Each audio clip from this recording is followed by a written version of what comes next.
une petite présentation là, de mon nouveau crawler, le FMS LC80. Voilà, maintenant ça fait déjà quelques packs là, que je l'utilise, donc je peux faire un petit retour sur l'engin.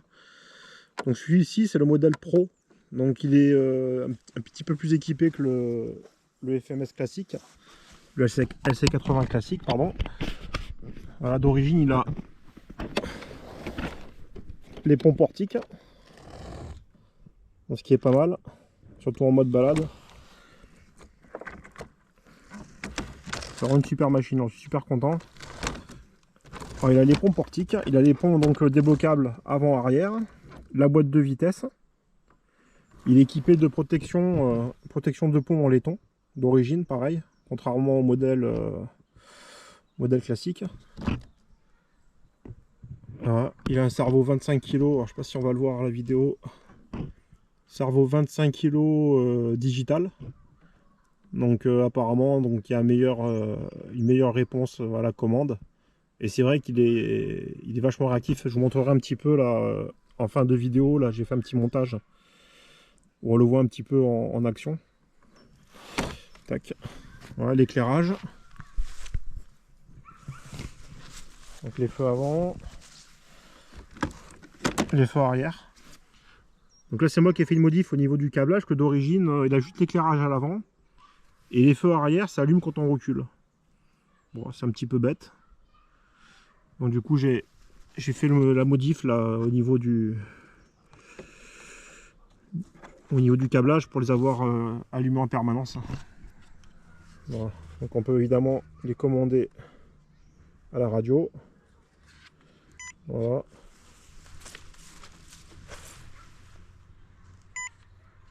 Voilà. Je vais vous montrer un petit peu à l'intérieur de la bête comment c'est fichu. Voilà, je vous récupère. Donc j'ai démonté la carrosserie. Donc, je vous ai pas montré là sur la vidéo, mais voilà, il y a des petits systèmes de verrouillage là, à l'arrière et à l'avant. Donc c'est super bien fait. Donc voyons le bébé. Ouais, il est aussi équipé d'origine d'un moteur fusion à cage rotative. Je vais vous montrer un petit peu, c'est sympa.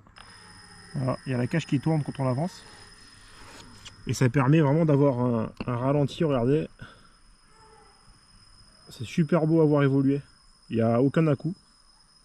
C'est super fluide. Voilà. C'est tout l'électronique d'origine quoi. Donc la seule modif aussi que j'ai faite, c'est qu'en fait le récepteur, là normalement il est sur le bac à lipo. Il est ici là. Mais du coup il ne me permettait pas de mettre ma grosse batterie là en 3S.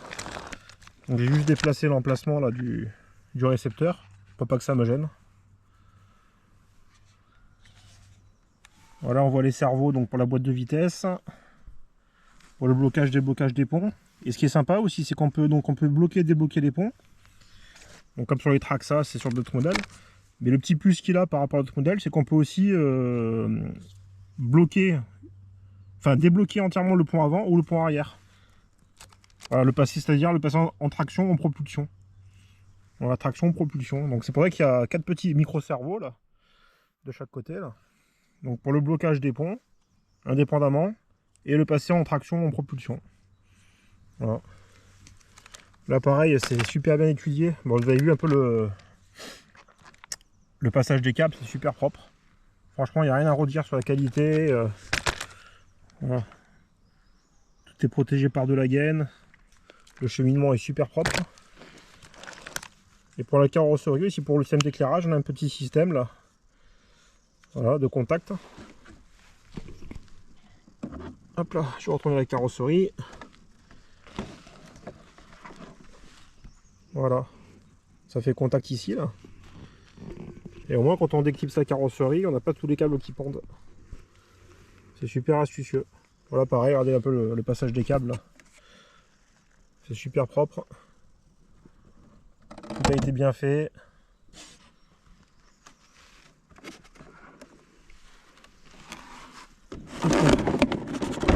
Donc moi j'ai laissé entièrement d'origine. J'ai juste rajouté un petit peu de décoration là sur la galerie. Avec les petits logos Toyota sur les côtés.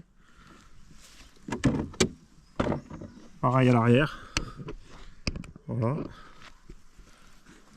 d'origine, il est équipé du poste de pilotage. Hop là. Voilà, on voit le pilote. Ouais, il a un petit air de Trump. Trump quand il était jeune.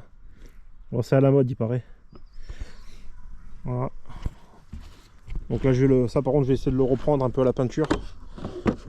Je me suis pas encore, j'ai pas encore regardé comment on faisait pour le démonter, parce que j'ai pas vu de vis pour l'intérieur le poste de pilotage.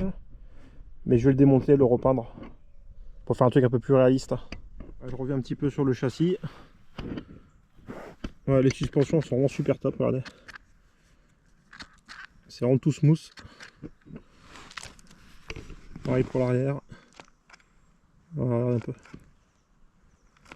Ouais. Donc d'origine il est équipé de pneus aussi sur jantes Bedlock. Bon, c'est des jantes en plastique. Mais bon, ça a quand même le mérite d'être signalé, parce que bon, ça permet de démonter, de récupérer les pneus qui sont vraiment pas trop mal. La gomme est sympa, enfin moi j'en suis content. Là aujourd'hui j'ai roulé un petit peu dans du gras et ça fait le boulot. Voilà. Pareil à l'intérieur, il y a des mousses avec des inserts en latex là, ou en silicone, je ne les ai pas encore démontés, mais bon c'est des mousses voilà, double densité en quelque sorte. Ce qui permet d'avoir un pneu qui travaille un petit peu. Mais quand on tourne, il ne se déforme pas, quoi. Donc c'est plutôt pas mal. Ça pareil, c'est une petite option. Pareil, je sais pas si on voit sur la vidéo, j'essaie de vous montrer au niveau de la garde au sol. On a vraiment quelque chose de vraiment super sympa. En plus là on voit les tirants, là, les liens. Les liens ils sont vraiment horizontaux. Ça fait qu'on n'accroche pas sur les franchissements, sur les cailloux et tout.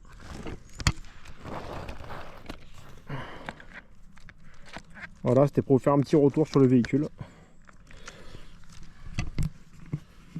Le cerveau de direction, pareil. Je vous l'ai montré tout à l'heure, mais bon, il est fixé sur le pont d'origine. Donc ça c'est pareil. Petit truc sympa. Là, je vous montre un peu le dessous du véhicule. Voilà. Là, je vais vous montrer un petit peu en action. Je vais faire un petit montage à vite avec quelques rushs. A plus tard. Je vais vous montrer un petit peu la radio au niveau des commandes. Donc c'est une 11 channel. Donc il y a des channels dispo en plus. Hein. Donc là on a le passage de seconde. Tac, vous voyez. Première. Là ce petit bouton, là, 3 positions. Donc position là c'est 4 roues motrices quand il est en position centrale. Et là on peut le passer donc en traction ou en propulsion. Voilà, à chaque fois ça bip pour nous dire. Donc c'est plutôt sympa. Là le petit curseur c'est pour l'éclairage. Et là le blocage, l'origine il est en pont débloqué. Et là on bloque le pont avant et le pont arrière. Là, je voulais vous montrer un peu le cerveau de la direction, là, pas la sensibilité. Voilà, avec un rayon de braquage qui est vraiment sympa quoi. Voilà. Voilà, je vous remontre un petit peu les détails de la carrosserie. Et après je vous le montre un petit peu en action. Donc les rétroviseurs avec les petits miroirs, les poignées de porte. Ouais, j'ai rajouté les petits locaux Toyota là.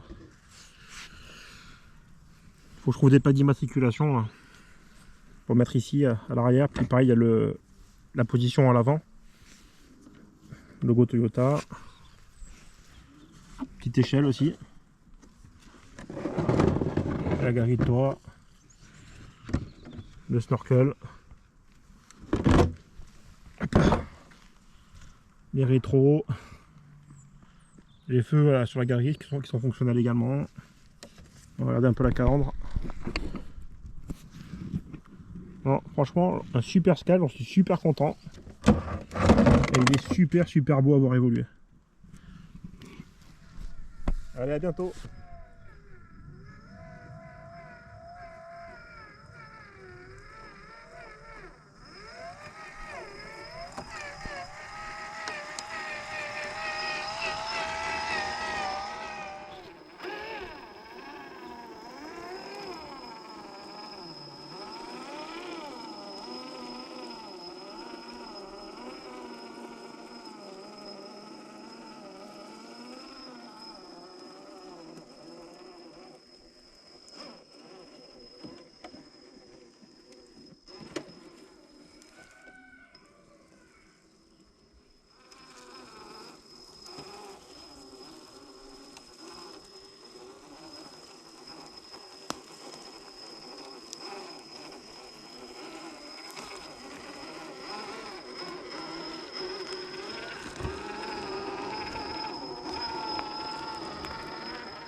passion du RC.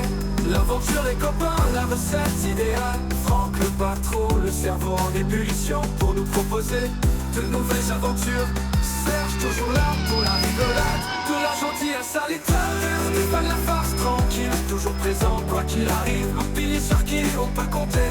François l'inventeur, aucun projet ne l'arrête. Chaque problème a sa solution et il la trouve à tous les coups. Et moi c'est Crawler Aventure, votre humble serviteur derrière la caméra, pour graver à jamais nos aventures et vous les partager. Si vous les partagez, Team Delta, attention les dégâts. Attention les dégâts, Team Delta, attention les dégâts. La passion, les dégâts.